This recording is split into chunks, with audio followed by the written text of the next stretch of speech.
साथियों, मैं विकास शिक्षा ओशन में आप सभी का स्वागत करता हूं।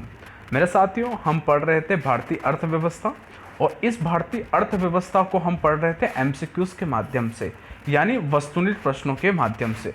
और इसी के तहत हमने इस पूरी मेगा सीरीज को नाम दिया है इंडियन इकोनॉमी की मेगा सीरीज या भारतीय अर्थव्यवस्था की मेगा सीरीज। इसके तहत साथियों 7 वीडियो अपलोड किए जा चुके हैं, यानी 7 क्लासेस हो चुके हैं। और आज की जो क्लास है यह क्लास रहेगी 8वीं, और इस 8वीं क्लास में हम 25 और प्रश्नों के बारे में जानकारी हासिल करेंगे।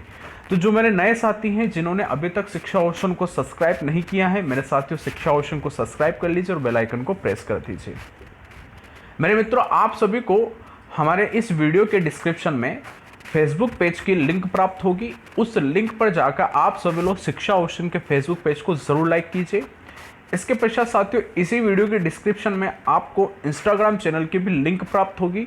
उस लिंक पर जाकर इंस्टाग्राम चैनल को फॉलो कीजिएगा। साथियों इसी वीडियो के डिस्क्रिप्शन में आपको हमारे टेलीग्राम चैनल की भी लिंक प्राप्त होगी। इस लिंक पर जाकर आप सभी लोग टेलीग्राम चैनल को ज्वाइन कीजिए, क्योंकि टेलीग्राम चैनल पर शिक्षा ओशन के टेलीग्राम चैनल पर हम आपको स्टडी मटेरियल प्रोवाइड करवाते हैं। और इस वीडियो का जो पीडीएफ है, यानी इस क्लास का जो पीडीएफ है, यह पीडीएफ भी आप लोगों को यहीं से प्राप्त होगा। इसलिए आप ज़रूर हमारे टेलीग्राम चैनल को ज्वाइन कीजिएगा। इसके अलावा मेरे साथियों शिक्षा ओशन का ब्लॉग है, जिसके लिंक हमने इस वीडियो के डिस्क्रिप्शन में डाल दी हैं। तो उस लिंक पर जाके आप सभी लोग हमारे ब्लॉग का विजिट कीजिएगा, जहाँ पर आपको हमारे संविधान का पीडीएफ, भूगोल का पीडीएफ और इकोनॉमी का पीडीएफ तथा हॉट टॉपिक के पीडीएफ भी आप लोगों को वहाँ से प्राप्त हो जाएंगे। ठीक है साथियों, तो आप ज़रूर एक बार हमारे शिक्षा ओशन के ब्लॉग पर विजिट कीजिएगा। तो मेरे साथियों आज हम क्लास शुरू करते हैं। इंडियन इकोनॉमी को हम पढ़ते हैं। क्लास शुरू करने से पहले साथियों आप सभी लोग आज की क्लास को लाइक कर दीजिए और शेयर कर दीजिए। और एक और बात साथियों, जो नए साथी हैं जिन्होंने हमारी कल की क्लास नहीं ली है, और कल हमने आधुनिक भारत के इतिहास की क्लास शुरू करी है साथियों रात को 10 बजे। और रात को 10 बजे प्रतिदिन हम लाइव रहते हैं, यानी मैं आपके सामने लाइव रहता हूं और लाइव रहकर हम मॉडर्न हिस्ट्री को पढ़ रहे हैं।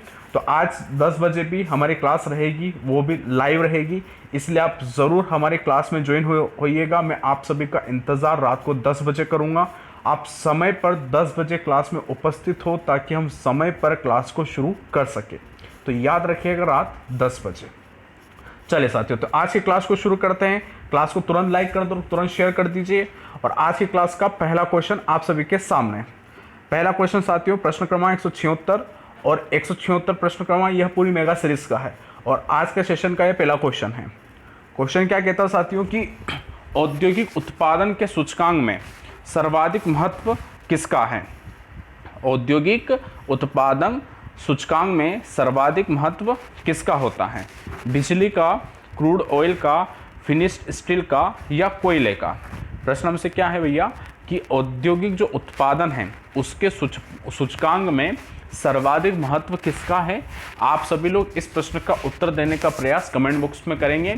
जितने भी क्वेश्चन आज की क्लास में रहेंगे उन सभी प्रश्नों का उत्तर आप सभी लोग देने का प्रयास कीजिएगा। चाहे वह प्रयास गलत हो चाहे सही हो, किंतु आपका कार्य सिर्फ और सिर्फ प्रयास करने का है, तो आप प्रयास जरूर कीजिएगा। तो प्रश्न क्रमांक 176 का सही उत्तर क्या बिजली हो सकता है, क्या क्रूड ऑयल हो सकता है, या फिनिश्ड स्टील हो सकता है, या हो सकता है कोयला। क्या इसका उत्तर होगा, तो आप तुरंत कमेंट में मुझे इसका उत्तर देने का प्रयास कीजिए। तो मेरे साथियों जब अपन बात करेंगे औद्योगिक उत्पादन के सूचकांक की, तो इसमें सबसे ज़्यादा जो महत्व होता है यह महत्व होता है बिजली का। ठीक है, याद रखिएगा सबसे ज़्यादा महत्व किसका होता है, बिजली का। किंतु मैं ये नहीं कह रहा हूँ कि एक उद्योग में क्रूड ऑयल का महत्व नहीं होता है, फिनिश्ड स्टील का महत्व नहीं होता है, या कोयले का महत्व नहीं होता है। इन सब का महत्व होता है, किंतु हमें सूचकांक के बारे में पूछा है, उसके इंडेक्स के बारे में पूछा है, और औद्योगिक उत्पादन के इंडेक्स के बारे में पूछा है। तो उसमें सबसे ज़्यादा जो महत्व होता है वह होता है बिजली का। अच्छी तरीके से याद रखिएगा। ठीक है मेरे साथियों, अब अगले प्रश्न की तरफ चलें। तो प्रश्न क्रमांक 176 का सही उत्तर हो जाएगा ए वाला, यानी बिजली। चले मित्रों, अब अगले प्रश्न की तरफ चलते हैं। अगला प्रश्न क्रमांक 177। प्रश्न क्रमांक 177 की बात करें 177 की, तो हमसे कह रहा है कि निम्नलिखित में से कौन सा भारत में आर्थिक खुफिया परिषद का अध्यक्ष होता है। ठीक है, यानी भारत में एक आर्थिक खुफिया परिषद है और प्रश्न हमसे पूछा जा रहा है कि इस आर्थिक खुफिया परिषद का अध्यक्ष कौन होता है। ऑप्शन है मेरे मित्रों, वित्त मंत्री, आरबीआई गवर्नर, प्रधानमंत्री या उपराष्ट्रपति। तो मेरे साथियों, आप तुरंत कमेंट बॉक्स में इसका उत्तर देने का प्रयास कीजिए कि क्या 177 का राइट आंसर ए वाला यानी वित्त मंत्री होगा, बी वाला यानी आरबीआई का गवर्नर होगा, सी वाला यानी प्रधानमंत्री होगा या डी उपराष्ट्रपति होगा। क्या इसका उत्तर हो सकता है? तो देखिए साथियों, जब अपन बात करते हैं आर्थिक खुफिया परिषद की, तो यहाँ पर उपराष्ट्रपति तो होगा नहीं, क्योंकि इनका कोई लेना देना नहीं है। रही बात प्रधानमंत्री की, तो प्रधानमंत्री भी यहाँ नहीं होगा। अब आरबीआई का गवर्नर और वित्त मंत्री दोनों आपके आर्थिक मामलों से जुड़े हुए हैं। ठीक है, तो हो ना हो इन दोनों में से एक उसका उत्तर हो सकता है, या तो आरबीआई गवर्नर हो सकता है या हो सकता है वित्त मंत्री। तो मेरे साथियों याद रखिएगा, इसका राइट आंसर होगा ए वाला, यानी आर्थिक खुफिया परिषद का जो अध्यक्ष होता है वो होता है वित्त मंत्री, आरबीआई गवर्नर नहीं होता है। ठीक है, चलो आपकी मैं एक्टिविटीज को चेक करता हूं अभी। तो आप सभी लोग जितने भी स्टूडेंट एक्टिव बैठे हैं, अभी ऑनलाइन बैठे हैं, आप जरा मुझे कमेंट बॉक्स में ये बताओ कि वर्तमान में वित्त मंत्री कौन है और वर्तमान में आरबीआई गवर्नर कौन है। आप तुरंत बिना किसी देरी के अगले प्रश्न की चर्चा करूं उससे पहले आप सभी लोग कमेंट में सभी लोग वित्त मंत्री नाम लेने से पहले आपका कमेंट आ जाना चाहिए। वित्त मंत्री का नाम अभी वर्तमान में कौन है और आरबीआई गवर्नर अभी वर्तमान में कौन है, इन दोनों के नाम मुझे आप सबसे कमेंट बॉक्स में चाहिए, ताकि मैं देख सकूं कि आप कितने एक्टिव हो। ठीक है, अब जिन लोगों ने नाम दे दिए हैं कमेंट बॉक्स में, नाम रिप्लाई कर दिया है, अब मैं उनसे कहना चाहता हूं, अगर अभी तक आप लोगों ने इस क्लास को लाइक नहीं किया है तो क्लास को लाइक कर दीजिए और क्लास को शेयर कर दीजिए। ठीक है साथियों, चलो अब चलेंगे अगले प्रश्न की तरफ। प्रश्न क्रमांक 178। अब प्रश्न क्रमांक 178 के बारे में हम चर्चा करने वाले हैं। तो प्रश्न क्रमांक 178 हमसे कह रहा है कि लोक ऋण अधिनियम कब पारित हुआ। लोक ऋण अधिनियम कब पारित हुआ? 1926, 1933, 1944 या 1948? कब भारत में लोक ऋण अधिनियम को पारित किया गया? तो मेरे साथियों याद रखिएगा, ये जो अधिनियम था, यह अधिनियम आज़ादी से पहले पारित किया गया था। ठीक है, यानी 1948 तो इसका उत्तर हो नहीं सकता। अब बचे तीन ऑप्शन, क्योंकि ये तीनों आपके आज़ादी से पहले की ईयर है। अब ये जो पूरा अधिनियम था ये अंग्रेजों के द्वारा पास किया गया था। तो ऑप्शन 1926 के रूप में भी हमारे सामने मौजूद है, 1933 के रूप में भी है और 1944 के रूप में भी है। ठीक है, तो साथियों इसका सही उत्तर होगा 1944। ठीक है, लोक ऋण अधिनियम 1944 में पारित किया गया था। तारीख में आपको बता दूं साथियों, 22 नवंबर 1944 को लोक ऋण अधिनियम पारित किया गया। ठीक है, जिसमें भारत में सरकारी जो प्रतिभूतियां थी उनको जारी करने के लिए एक कानूनी ढांचा प्रदान किया। ठीक है, जितनी भी भारत में प्रतिभूतियां जो थी सरकारी प्रतिभूतियां, उन सबको जारी करने का एक कानूनी ढांचा प्रदान किया गया था लोक ऋण अधिनियम के तहत, जो कि 1944 में अंग्रेजों के द्वारा भारत में ही बनाकर इसको लागू किया गया था भारत के लिए। ठीक है मित्रों, तो प्रश्न क्रमांक 178 का सही उत्तर हो जाएगा सी वाला 1944। ठीक है मित्रों, अब अगले प्रश्न की तरफ आगे बढ़ें। अगले प्रश्न पर हम चर्चा करें उससे पहले जिन साथियों ने अभी तक भी क्लास को लाइक नहीं किया है, क्लास को लाइक शेयर कर दीजिए। जो साथी शिक्षा ओशन को सब्सक्राइब नहीं किए हैं वो ज़रा शिक्षा ओशन को सब्सक्राइब और बेल आइकन को प्रेस कर दीजिए। मैं साथियों, हमारी 10 बजे क्लास रहती है, ऑनलाइन क्लास रहती है, लाइव रहता हूँ मैं, और रात को 10 बजे हम मॉडर्न हिस्ट्री पढ़ते हैं, जिसकी शुरुआत कल हमने की है। और कल की क्लास में हमने मॉडर्न हिस्ट्री में सिलेबस के बारे में चर्चा की थी। साथियों, आज की जो क्लास रहेगी 10 बजे ऑनलाइन, पूरी तरीके से लाइव रहूँगा मैं। उस लाइव क्लास में मैं आपको बताऊंगा कि यूरोपीय भारत क्यों आए थे, कारण क्या थे उनके भारत आने के। ठीक है, और समुद्र की खोज, समुद्र की तरफ से भारत की रास्ते की खोज क्यों हुई। तो बहुत सारे प्रश्न ऐसे हैं जिनके बारे में जानकारी आज रात को 10 बजे लेंगे, तो आप बिल्कुल भी क्लास मिस मत करिएगा। फिक्स 10 बजे क्लास में आप उपस्थित होकर क्लास को लाइक और शेयर कर देना। अधिकांश मात्रा में बच्चे इस प्लेटफॉर्म पे होने चाहिए, लाइव होने चाहिए, बहुत ज़्यादा मजा आने वाला है। ठीक है साथियों, चलो मित्रों अब अगले प्रश्न की तरफ चलते हैं। मेरे साथियों अगला जो प्रश्न है प्रश्न क्रमांक 179। साथियों प्रश्न क्रमांक 179 थोड़ा सा मिस्टेक है, इसमें टाइपिंग मिस्टेक है, इस वजह से मैं इसको चर्चा के ऊपर नहीं रखूंगा। तो इस टाइपिंग मिस्टेक के लिए मैं आप सभी से क्षमा चाहता हूं साथियों। कभी कभी टाइप करने में थोड़ी सी मिस्टेक हो जाती है, इसके लिए मुझे खेद है, किंतु आगे भविष्य में हम इसके बारे में ख्याल रखेंगे कि ऐसी गलतियां हमसे न हो। चले जी, तो हम बात करेंगे अगले प्रश्न पर, प्रश्न क्रमांक 180, यानी प्रश्न क्रमांक 179 को हमने डिलीट कर दिया है। ठीक है साथियों, प्रश्न क्रमांक 180 की हम चर्चा करते हैं। निम्नलिखित पर ध्यान दीजिए, जरा हमें ध्यान देना है, तो आप सभी लोग भी ध्यान दीजिएगा। पहला कथन खुला बाजार परिचालन, दूसरा चल निधि समायोजन सुविधा, तीसरा बाजार स्थिरीकरण योजना। ठीक है, इनमें से उनके परिचय के आधार पर सही क्रम क्या होंगे। ठीक है, तो खुला बाजार परिचालन, खुला बाजार परिचालन का मतलब है कि बाजार में आपका किसी भी रूप में धन का परिचालन करना। ठीक है, चल निधि समायोजन सुविधा, यानी जो वर्तमान में जो आपके पैसा जो चल रहा है बाजार में उनके लिए योजना का निर्माण करना। ठीक है, फिर बाजार स्थिरीकरण योजना, वर्तमान में जो आज के बाजार में जो भी गतिविधियां चल रही हैं, आर्थिक गतिविधियां, उनको स्थिर रूप में चलाना, वह ज़्यादा वाइब्रेट नहीं होनी चाहिए, ज़रा ऊपर नीचे नहीं होनी चाहिए। ठीक है, तो साथियों अगर हम इनका सही क्रम जमाएं तो ये ऑलरेडी सही क्रम में ही हैं। यानी सबसे पहले खुले बाजार में परिचालन शुरू होता है, बाजार में पैसा डाला जाता है, डाले गए पैसे को योजना के माध्यम से सुविधा दी जाती है, फिर उसके पश्चात से उसको स्थिर किया जाता है। यानी यह ऑलरेडी आपके क्रम में ही जमे हुए हैं, तो हमें इनको जमाने की आवश्यकता नहीं है। ऑप्शन में 1, 2, 3 ए वाला इसका बिल्कुल सटीक उत्तर होगा। तो प्रश्न क्रमांक 180 का सही उत्तर ए वाला है साथियों। ठीक है, ए वाला इसका सही उत्तर होगा। चले मित्रों, अब अगले प्रश्न के बारे में हम चर्चा करने वाले हैं। प्रश्न क्रमांक 181। प्रश्न क्रमांक 181 की बात करें तो प्रश्न क्रमांक 181 हमसे कह रहा है कि निम्नलिखित में से कौन सा कथन असत्य है। निम्नलिखित में से कौन सा कथन असत्य है। ए वाला कथन, पहले हम कथन चारों पढ़ लेते हैं।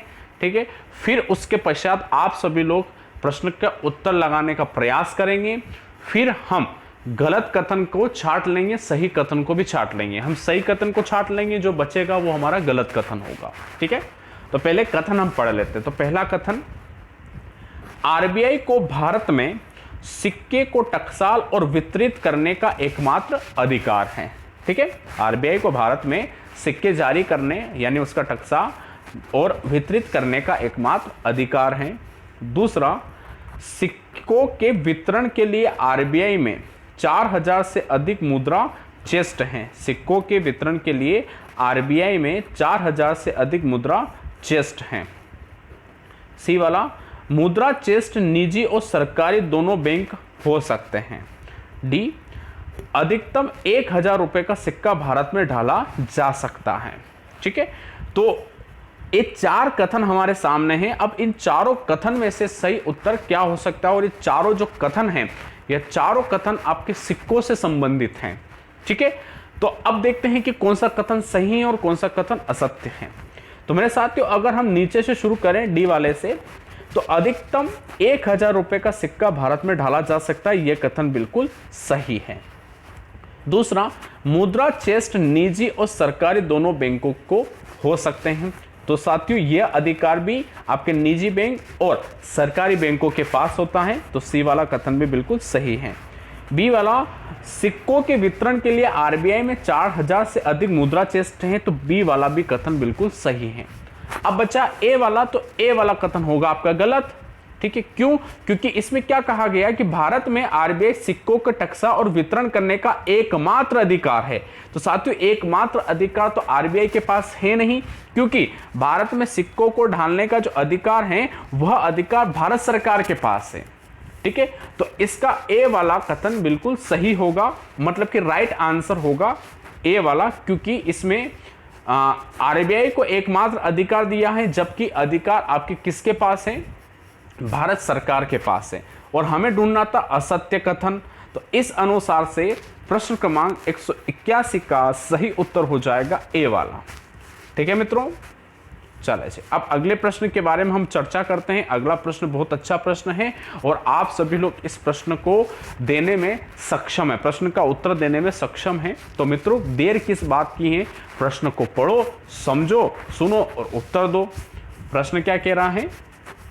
मुंबई स्थित Indira Gandhi institute of development research को आर्थिक सहायता कौन देता है? टू द पॉइंट क्वेश्चन है और ऐसे क्वेश्चन हमें करंट अफेयर्स से प्राप्त होते हैं, यानी न्यूज़पेपर से प्राप्त होते हैं। जो न्यूज़पेपर को पढ़ता है, करंट अफेयर से अपडेट रहता है, वो ऐसे प्रश्नों को आसानी से सोल्व कर पाता है। ठीक है, तो प्रश्न हमसे क्या पूछा जा रहा है कि मुंबई में एक संस्था स्थित है, नाम है Indira Gandhi institute of development research, ठीक है, सेंटर, उसको आर्थिक सहायता कौन प्रदान करता है? ऑप्शन वित्त मंत्रालय, ऑप्शन शहरी विकास मंत्रालय, ऑप्शन वाणिज्य मंत्रालय और ऑप्शन है भारतीय रिजर्व बैंक। ठीक है, कौन इन्हें आपका आर्थिक सहायता प्रदान करता है? तो जल्द से जल्द उत्तर देने का प्रयास सभी लोग करेंगे। आप सभी के पास मात्र 5 सेकंड का समय है। 5 सेकंड के भीतर आप सभी लोग, जितने भी बच्चे ऑनलाइन बैठे हैं, वे सभी लोग इस प्रश्न का उत्तर देंगे।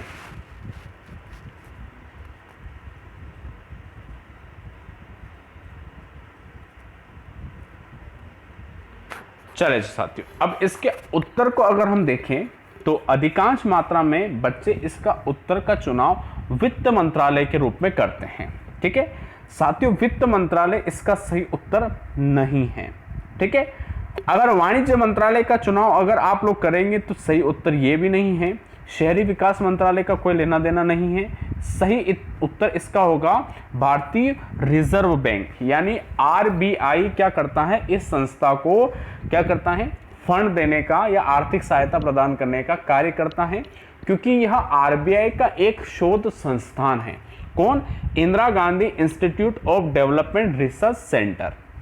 यह आरबीआई का क्या है, एक शोध संस्था है। तो इस अनुसार से प्रश्न क्रमांक 182 का सही उत्तर डी वाला होगा मित्रों, भारतीय रिजर्व बैंक, आरबीआई। ठीक है साथियों, अब अगले प्रश्न की तरफ हम चलें। प्रश्न क्रमांक 183। चले तो अब आपके सामने प्रश्न क्रमांक 183 है। इस प्रश्न का उत्तर भी आप सभी लोग देने का प्रयास करें। ठीक है, और याद रहे साथियों, रात को 10 बजे सबको ऑनलाइन आना है। यह क्लास जैसे खत्म होती, इकोनॉमी की क्लास जैसे खत्म होती, खाना वाना खा के तुरंत आप लोगों को ऑनलाइन आना है 10 बजे। मैं लाइव रहूंगा, मॉडर्न हिस्ट्री लाइव पढ़ रहे हैं हम, बहुत अच्छी तरीके से मॉडर्न हिस्ट्री पढ़ेंगे और एक भी लेक्चर आपका छूटना नहीं चाहिए। चाहे कैसी भी कंडीशन आए, आप कोशिश कीजिएगा कि कोई सा भी लेक्चर हमारा नहीं छूटे। ठीक है, क्योंकि अगर कोई सा भी लेक्चर छूट गया तो फिर आपको आगे के लेक्चर समझ में नहीं आएंगे, इसलिए आपको कोई भी लेक्चर नहीं छोड़ना है। ठीक है मेरे मित्रों, तो याद रखना 10 बजे ऑनलाइन आना है सबको, लेट कोई नहीं होगा। प्रश्न क्रमांक 183 की बात कर रहे हैं। तो किस वर्ष आरबीआई को पैसा, विदेशी मुद्रा, जी-सेक और स्वर्ण संबंधी प्रतिभूति बाजार को नियंत्रित करने का अधिकार दिया गया है? यानी प्रश्न क्या कह रहा है कि आरबीआई को, ठीक है, वो कौन सा ईयर है जब हमने पैसा, विदेशी मुद्रा, जी-सेक और स्वर्ण संबंधित जितने भी प्रतिभूति बाजार थे उन सबको नियंत्रित करने का हमने अधिकार दिया था? ऑप्शन है वह वर्ष क्या 2004 है, क्या वह वर्ष 2006 है, या वह वर्ष 2008 है, या वह वर्ष 2009 है। इसका सही उत्तर क्या हो सकता है? तो मेरे साथियों याद रखिएगा, वह वर्ष आपका है 2006। 2006 को ही आरबीआई को पैसा, विदेशी मुद्रा, जी-सेक और स्वर्ण संबंधित जितने भी प्रतिभूति बाजार थे उन सभी बाजार को नियंत्रित करने का अधिकार प्राप्त था। अगर ऐसा प्रश्न परीक्षा में आए तो आप ईयर कौन सा लगाएंगे? वर्ष 2006। ठीक है मित्रों, चले अब अगले प्रश्न के बारे में हम चर्चा करेंगे। प्रश्न क्रमांक 184। अगर प्रश्न क्रमांक 184 की हम चर्चा करें तो ध्यानपूर्वक सुनिएगा। राष्ट्रीय कृषि बीमा योजना ठीक है, राष्ट्रीय कृषि बीमा योजना यानी NAIS, जो रबी सीजन 1999-2000 के बाद से केंद्रीय क्षेत्र की योजना के रूप में शुरू हुई, को हाल ही में संशोधित किया गया। जो संशोधित NAIS कितने जिलों में शुरू हुई? यानी प्रश्न हमसे ये पूछा जा रहा है कि 1999 और 2000 में आपके राष्ट्रीय कृषि बीमा योजना रबी फसल के लिए एक शुरू की गई थी, योजना शुरू की गई थी रबी फसल के लिए। तो उस रबी फसल की योजना को संशोधित किया गया, संशोधित करके उस योजना को कितने जिलों में शुरू किया गया, यह प्रश्न हमसे पूछा गया है। ऑप्शन है 50 जिले, 100 जिले, 150 जिले या 200 जिले। वह कौन से जिले हो सकते हैं? ठीक है, तो मेरे साथियों याद रखिएगा, इस योजना को संशोधित करके अभी वर्तमान में 50 जिलों तक आपका सीमित किया गया है। यानी 50 जिलों में इस योजना को संशोधित रूप से लागू किया गया और धीरे धीरे भविष्य में इन जिलों की संख्या बढ़कर ऑल इंडिया में जितने भी डिस्ट्रिक्ट हैं, जितने भी जिले हैं, उन सभी जिलों में इस योजना को लागू कर दिया जाएगा। जो कि रबी की जो फसलें होती हैं, रबी की जो सीजन होता है, रबी की फसल, उस रबी की फसल के लिए बीमा करती है यह योजना, जो कि फसलों का बीमा होने का कार्य करती हैं, ताकि फसलों को अगर कोई नुकसान पहुंचता है तो किसी भी प्रकार से किसानों को आर्थिक लाभ मिल पाए। यही इसका उद्देश्य है। ठीक है साथियों, तो प्रश्न क्रमांक 184 का सही उत्तर हो जाएगा 50 जिले। अब चलेंगे अगले प्रश्न की तरफ, प्रश्न क्रमांक 185। प्रश्न क्रमांक 185 के बारे में हम चर्चा करते हैं। प्रश्न क्रमांक 185 हमसे कहता है कि वित्तीय समावेश पर राष्ट्रीय मिशन की शुरुआत किस समिति की सिफारिश पर की गई? प्रश्न क्या है? वित्तीय समावेश पर राष्ट्रीय मिशन की शुरुआत किस समिति की सिफारिश पर की गई? ऑप्शन ए कहता है दूसरी नरसिंहन समिति, ऑप्शन हमसे कहता है रंगराजन समिति, ऑप्शन कहता है केलकर समिति और चक्रवर्ती समिति। अब वह कौन सी समिति है जिस समिति ने वित्त समावेश पर राष्ट्रीय मिशन की शुरुआत की थी? तो साथियों, वह समिति आपके नरसिंहन समिति नहीं थी, केलकर और चक्रवर्ती समिति भी नहीं थी, जबकि वह समिति थी रंगराजन समिति। तो प्रश्न क्रमांक 185 का सही उत्तर होगा बी वाला, रंगराजन समिति। ठीक है साथियों, चलो अब अगले प्रश्न पर हम चलेंगे। अगला प्रश्न, प्रश्न क्रमांक 186, बहुत अच्छा प्रश्न है। ध्यान दीजिएगा निम्नलिखित कथनों पर, जरा ध्यान दीजिए। पहला कथन, लीड बैंक योजना नरसिंहन समिति। दूसरा, SHG बैंक SK कालिया समिति। अब इनमें से कौन सा कथन मिलान सही है? ठीक है, हमसे क्या कह रहा है कि इनमें कौन सा मिलान सही है। यानी लीड बैंक योजना नरसिंहन समिति के द्वारा शुरू हुई और SHG बैंक लिंकेज ये SK कालिया समिति के द्वारा शुरू हुई। ठीक है, तो मेरे साथियों याद रखिएगा कि SHG बैंक लिंकेज जो योजना है यह SK कालिया समिति के द्वारा शुरू हुई थी, यह बिल्कुल सही है। किंतु लीड बैंक योजना नरसिंहन समिति की सिफारिश पर नहीं हुई थी, यह शुरू हुई थी गाइडगिल स्टडी ग्रुप की सिफारिश पर। ठीक है, गाइडगिल स्टडी ग्रुप की सिफारिश पर इसको शुरू किया गया था, जो कि 1969 की बात है। ठीक है, गाइडगिल स्टडी ग्रुप के द्वारा लीड बैंक योजना की शुरुआत की गई थी। यानी आपका पहला कथन गलत है, जबकि दूसरा मिलान बिल्कुल सही है। तो इस अनुसार से केवल 2 मिलान सही हैं, एक तो गलत हो गया। तो प्रश्न क्रमांक 186 का सही उत्तर होगा बी वाला, यानी केवल 2। ठीक है मित्रों, चलो अब अगले प्रश्न पर हम चर्चा करेंगे। प्रश्न क्रमांक 187। प्रश्न क्रमांक 187 के बारे में अगर अपन बात करें तो हमसे क्या कह रहा है कि भारत में माइक्रो क्रेडिट किस श्रेणी के अंतर्गत आता है? भारत में माइक्रो क्रेडिट किस श्रेणी के अंतर्गत आता है? वाणिज्यिक बैंकिंग, सहकारी बैंकिंग, प्राइवेट बैंकिंग या गैर बैंकिंग वित्त माइक्रो क्रेडिट की श्रेणी के अंतर्गत आता है? वाणिज्यिक बैंकिंग, सहकारी बैंकिंग, प्राइवेट बैंकिंग या गैर बैंकिंग वित्त। तो मेरे साथियों याद रखिएगा, माइक्रो क्रेडिट जो श्रेणी है, यह श्रेणी वाणिज्यिक बैंकों के अंतर्गत नहीं आती है, सहकारी बैंकों के अंतर्गत भी नहीं आती है, प्राइवेट बैंकिंग के अंतर्गत भी नहीं आती है, यह आती है गैर बैंकिंग वित्त के अंतर्गत। ठीक है, तो इस अनुसार प्रश्न क्रमांक 187 का सही उत्तर होगा डी वाला, यानी गैर बैंकिंग वित्त।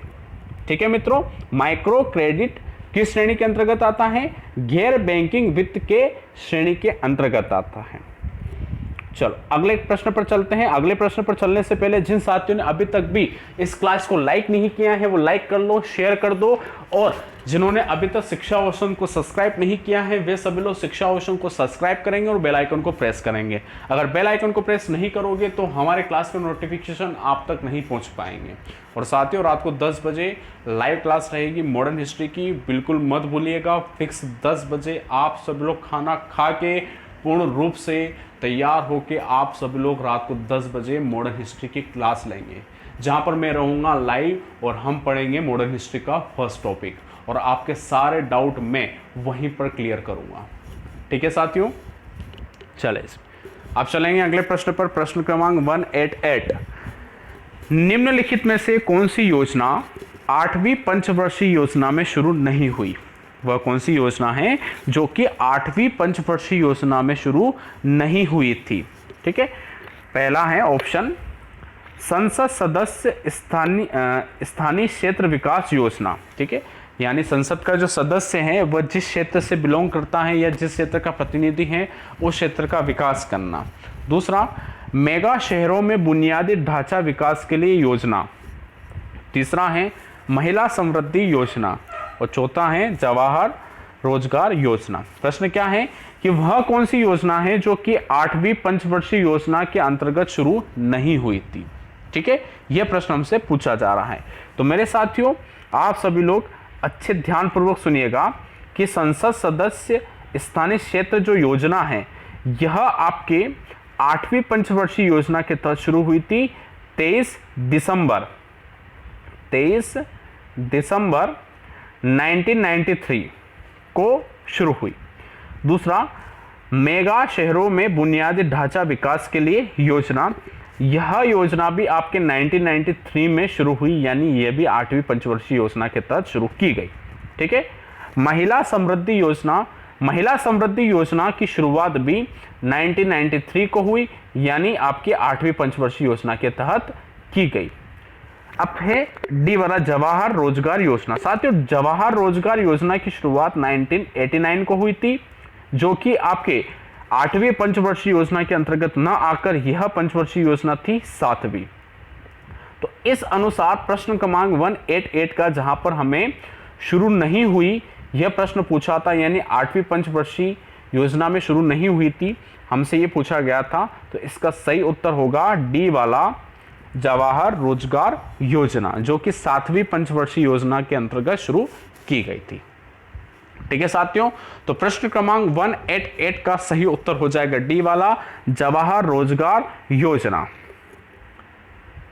अब अगला प्रश्न आप सभी के सामने। प्रश्न हमसे ये कहता है कि निम्नलिखित में से वक्र में कौन सा सिद्धांत इस सिद्धांत को परिभाषित करता है कि शून्य कर दर सरकार के लिए शून्य राजस्व का उत्पादन करेगी और 100% कर दर भी सरकार के लिए शून्य राजस्व उत्पन्न करेगी। यानी वह कौन सा वक्र है, वह कौन सा सिद्धांत है जो सिद्धांत यह कहता है कि शून्य कर दर, यानी आपका बिना टैक्स, ठीक है, टैक्स 0 कर दो तो भी सरकार के लिए शून्य राजस्व का उत्पादन करेगी, और अगर आपने 100% कर दर सरकार के लिए लगा दी तो भी आपका शून्य राजस्व उत्पन्न करेगी। ठीक है, अब प्रश्न उठता ऐसा क्यों, जरा आप ध्यानपूर्वक सुनो। अगर सरकार ने कोई टैक्स नहीं लगाया, पूर्ण रूप से टैक्स फ्री है, डायरेक्ट टैक्स, इनडायरेक्ट टैक्स, सब टैक्स समाप्त कर दो, तो आप मुझे बताइए सरकार के पास किसी भी प्रकार से कोई राजस्व का उत्पादन होगा क्या, नहीं होगा, तो उसे शून्य राजस्व बोलेंगे नहीं बोलेंगे। ठीक है, और आपको ये भी पता है साथियों कि टैक्स हमेशा परसेंटेज के अकॉर्डिंग लगाया जाता है, यानी उसका परसेंट फिक्स होता है। किसी भी वस्तु पर इतना परसेंट आपका टैक्स लगेगा, यानी इतना परसेंट हमें पैसा देना है। ठीक है, आपको ये पता है। अगर सरकार ने 100% टैक्स लगा दिया, अगर 100% टैक्स लगा दिया तो वस्तु क्या हो जाएगी, बहुत ज़्यादा महंगी हो जाएगी, बहुत ही ज़्यादा महंगी। तो साथियों ऐसी कंडीशन में क्या कोई व्यक्ति उस वस्तु को खरीद पाएगा, नहीं खरीद पाएगा। जब वस्तु ही नहीं खरीदी जा पा रही है तो क्या टैक्स दिया जा रहा है, नहीं दिया जा रहा है। जब टैक्स ही नहीं दिया जा रहा है तो आपका राजस्व वापस से क्या हो जाएगा, शून्य हो जाएगा, नहीं हो जाएगा।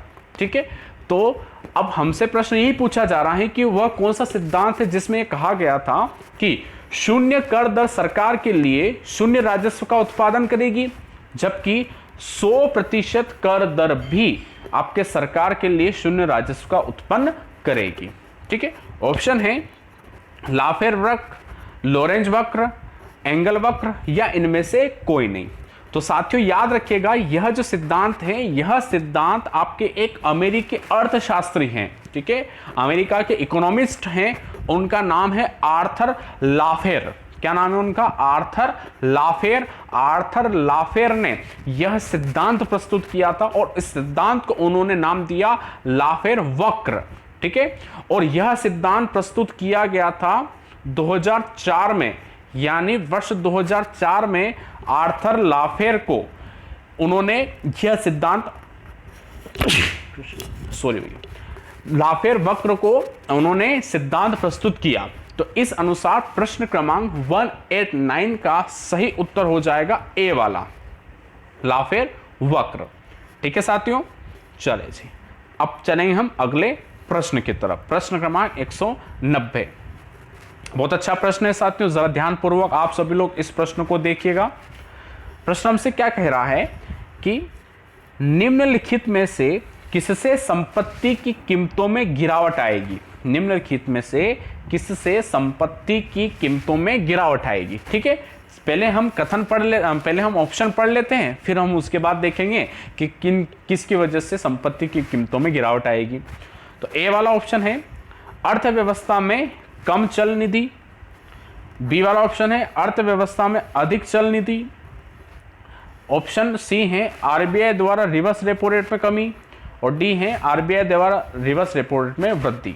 ठीक है, तो साथियों हमसे पूछा जा रहा है कि किससे संपत्ति की कीमतों में गिरावट आएगी। तो संपत्ति की कीमतों में गिरावट आएगी अर्थव्यवस्था में कम चल निधि की वजह से। ठीक है, कम चल निधि की मतलब ये होता है कि मार्केट में पैसा कम जाएगा। ठीक है, तो आपकी संपत्ति की जो कीमतें हैं उनमें गिरावट कम आएगी। ठीक है, तो प्रश्न क्रमांक 190 का सही उत्तर होगा ए वाला, अर्थव्यवस्था में कम चल निधि। ठीक है मित्रों, चलो अब अगले प्रश्न की चर्चा हम करेंगे। प्रश्न क्रमांक 191। प्रश्न बहुत अच्छा है साथियों, और इस प्रश्न का उत्तर आप सभी लोग दे सकते हैं। ठीक है, तो आप सभी लोग इस प्रश्न का उत्तर देने का प्रयास करेंगे। प्रश्न हमसे ये कह रहा है कि भारत में सर्वाधिक उधार लेने वाला कौन है। भारत में सबसे ज्यादा उधार कौन लेता है। ऑप्शन है भारत सरकार, ऑप्शन है राज्य सरकार है, ऑप्शन भारतीय रेलवे, और ऑप्शन डी रिजर्व बैंक। प्रश्न क्या पूछा गया है कि भारत में सर्वाधिक उधार कौन लेगा। भारत सरकार लेगी, राज्य सरकार लेगी, भारतीय रेल लेगी या रिजर्व बैंक लेगी, कौन सबसे ज्यादा उधार लेगा। तो आप जरा कमेंट बॉक्स में जल्द से जल्द बताइए कि भारत में कौन सबसे ज्यादा उधार लेगा। आप सबके पास मात्र 5 सेकंड का समय है।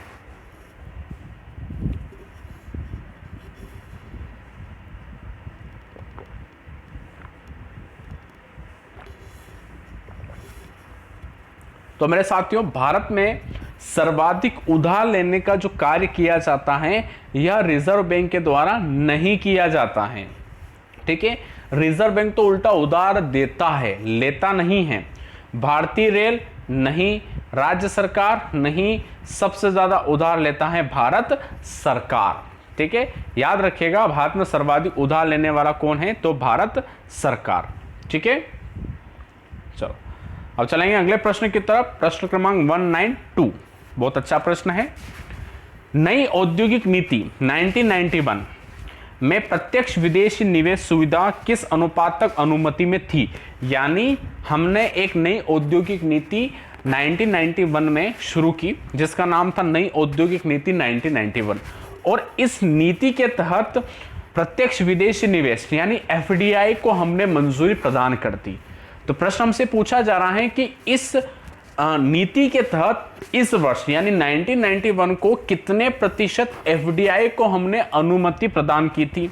ऑप्शन है 26% एफडीआई को अनुमति प्रदान की, ऑप्शन है 49% एफडीआई को अनुमति प्रदान की, ऑप्शन है 51% एफडीआई को अनुमति प्रदान की, या 77% एफडीआई को अनुमति हमने वर्ष 1991 में प्रदान की। तो क्या इसका उत्तर हो सकता है? जरा सभी लोग जितने भी ऑनलाइन स्टूडेंट बैठे हैं वे सभी लोग इस प्रश्न का उत्तर देने का प्रयास करेंगे। ठीक है, नई औद्योगिक नीति 1991 और इसी के पश्चात तो भारत में जो मिश्रित अर्थव्यवस्था है इसका झुकाव आपका पूंजीवादी अर्थव्यवस्था की तरफ ज्यादा हो गया, और इसी औद्योगिक नीति के तहत हमने एलपीजी को भी हमारी अर्थव्यवस्था में लागू किया था। ठीक है, और हमारे नियम कानूनों को हमने ढील दी थी। एलपीजी में मतलब एल का मतलब है लिबरलाइजेशन, पी का मतलब है प्राइवेटाइजेशन, और जी का मतलब है ग्लोबलाइजेशन। ठीक है, उदारीकरण, निजीकरण और वैश्वीकरण, यह सिद्धांत हमने नई औद्योगिक नीति 1991 के तहत भारत में लागू करवाया। तो साथियों उस वक्त हमने एफडीआई को मंजूरी भारत में प्रदान की, और वह प्रतिशत था साथियों आपका 51%। कितना परसेंट? 51% आपका सही उत्तर है। ठीक है, 51% के रूप में हमने आपके इस अनुपात तक विदेशी निवेश को भारत में अनुमति प्रदान कर दी। ठीक है मित्रों, तो प्रश्न क्रमांक 192 का सही उत्तर हो जाएगा सी वाला 51%। ठीक है साथियों, अब अगले प्रश्न की चर्चा हम करेंगे। प्रश्न क्रमांक 193 पाकिस्तानी अर्थशास्त्री महबूब उल हक किसके लिए प्रसिद्ध हैं? पाकिस्तान के बहुत बड़े अर्थशास्त्री हैं, नाम है महबूब उल हक। किसके लिए प्रसिद्ध हैं? तो ग्रामीण उधार के लिए, ऑप्शन बी मानव विकास रिपोर्ट के लिए, सी आर्थिक विज्ञान में नोबेल मेमोरियल पुरस्कार के लिए, या डी विश्व विकास रिपोर्ट के लिए। ठीक है, तो आप जरा जल्द से जल्द इस प्रश्न का उत्तर मुझे कमेंट बॉक्स में देंगे कि वह किसके लिए प्रसिद्ध है। क्या वह ग्रामीण उधार के लिए प्रसिद्ध थे, मानव विकास रिपोर्ट के लिए, या विश्व विकास रिपोर्ट, या आर्थिक विज्ञान में नोबेल मेमोरियल पुरस्कार के लिए? कौन? पाकिस्तान के अर्थशास्त्री महबूब उल हक किसके लिए प्रसिद्ध थे? जल्द से जल्द सभी लोगों का कमेंट आना चाहिए। तो मेरे साथियों यह महबूब उल हक प्रसिद्ध थे मानव विकास रिपोर्ट के लिए। ठीक है, पाकिस्तान के अर्थशास्त्री हैं जो कि आपके पाकिस्तान के वित्त मंत्री भी रह चुके हैं। ठीक है, और इन्होंने मानव विकास रिपोर्ट में बहुत बड़ा योगदान दिया था, इसलिए इनका नाम मानव विकास रिपोर्ट के लिए जाना जाता है। ठीक है साथियों, तो प्रश्न क्रमांक 193 का सही उत्तर हो जाएगा बी वाला मानव विकास रिपोर्ट। चले मित्रों, अब अगला प्रश्न आप सभी का इंतजार कर रहा बहुत अच्छा प्रश्न है। निम्नलिखित में से कौन सा भारत में प्राकृतिक गैस के उपयोग के घटक क्रम का सही वर्णन करता है?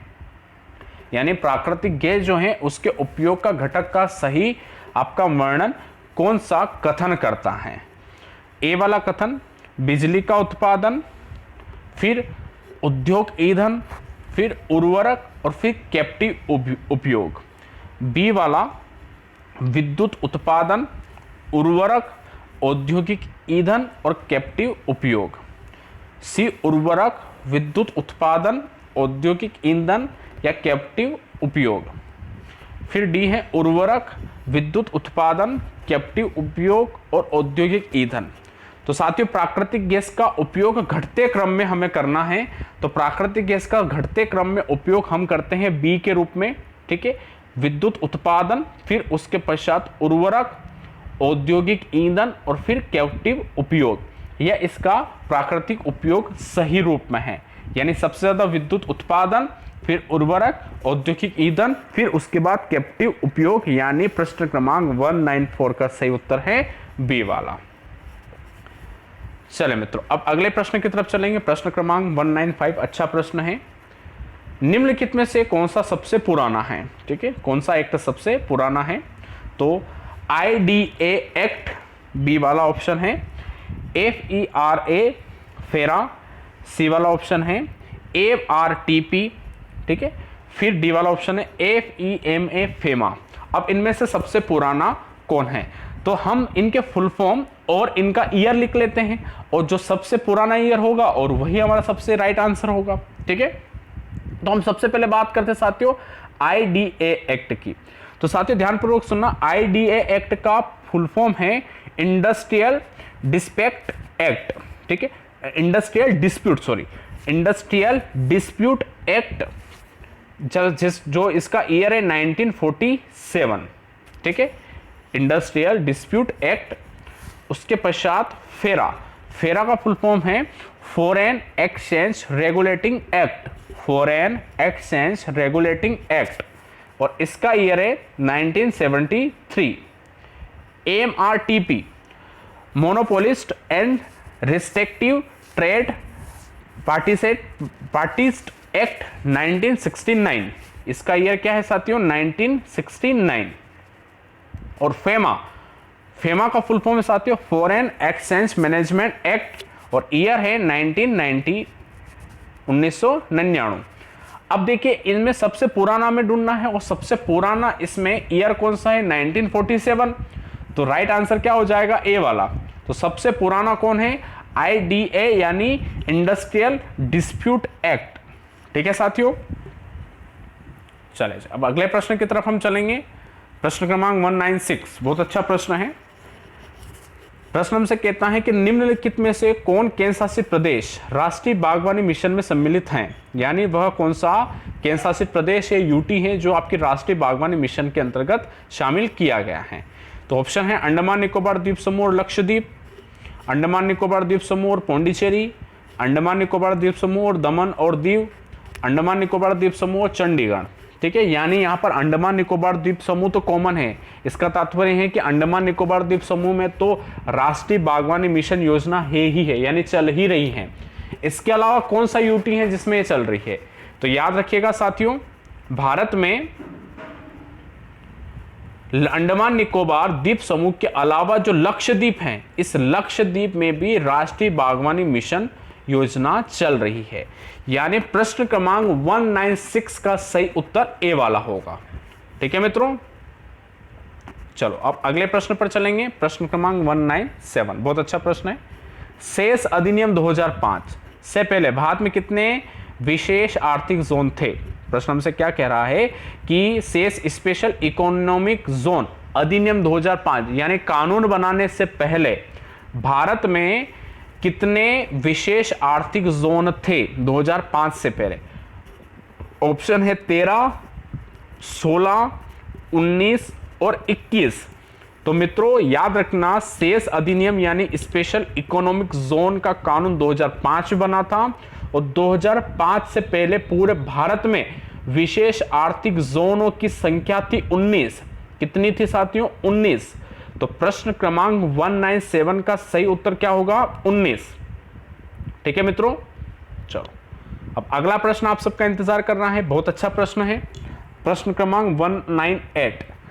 प्रश्न क्रमांक 198 की हम बात करें तो प्रश्न क्रमांक 198 कहता है कि आर्थिक योजनाएं निम्नलिखित में से किस सूची में आती हैं? आर्थिक योजनाएं निम्नलिखित में से किस सूची में आती हैं? और इस प्रश्न की उम्मीद मैं सभी स्टूडेंट से करूंगा, और इस प्रश्न का उत्तर आप सभी लोग पहले देंगे। ठीक है, हमसे क्या कह रहा है कि आर्थिक योजनाएं जो हैं वह किस सूची के अंतर्गत आएगी? तो केंद्रीय सूची, राज्य सूची, समवर्ती सूची, या इनमें से कोई नहीं। ठीक है, तो तुरंत आप सभी लोग कमेंट बॉक्स में बताइएगा कि आर्थिक योजनाएं किसके अंतर्गत आएगी। क्या यह केंद्रीय सूची के अंतर्गत आएगी, राज्य सूची के अंतर्गत आएगी, समवर्ती सूची के अंतर्गत आएगी, या इनमें से कोई नहीं? तो साथियों याद रखिएगा, आर्थिक योजनाओं की बात कर रहे हैं, ठीक है। और आर्थिक योजनाएं केंद्र और राज्य दोनों बनाते हैं, यानी योजनाएं कुछ केंद्र की भी होती हैं और कुछ योजनाएं आपके राज्य की भी होती हैं।